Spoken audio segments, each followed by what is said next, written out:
इस जुनून का मुकाबला नहीं कर सकता। पूरी तरह इलेक्शन कमीशन पूरी तरह हमजा कुकड़ी के साथ मिलकर लोटों को चकाने की कोशिश कर रही है। हमजा कुकड़ी, गौर से सुन लो, जो मर्जी तुम कर लो, तुम ये इलेक्शन नहीं जीत सकते, क्योंकि पाकिस्तान की अवाम फैसला कर चुकी है। पाकिस्तान की अवाम ये फैसला कर चुकी है कि ये जो इंपोर्टेड हुकूमत, इंपोर्टेड हुकूमत,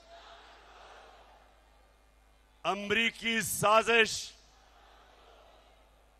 और पाकिस्तान के बड़े बड़े लोटे नामंजूर। आप ये नहीं जीत सकते।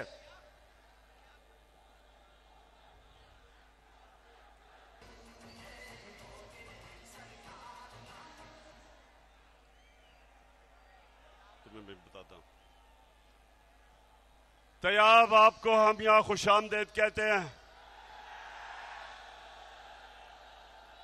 इंशाअल्लाह वक्त ये चीज साबित करेगा कि आज जो आपने फैसला किया तहरीक इंसाफ में शमूलियत करने का,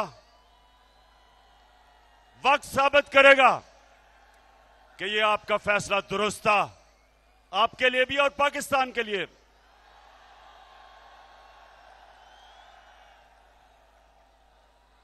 और मैं आज वैसे अपनी सारी शेखोपुरा की टीम को आज खिराज तहसीन पेश करना चाहता हूं।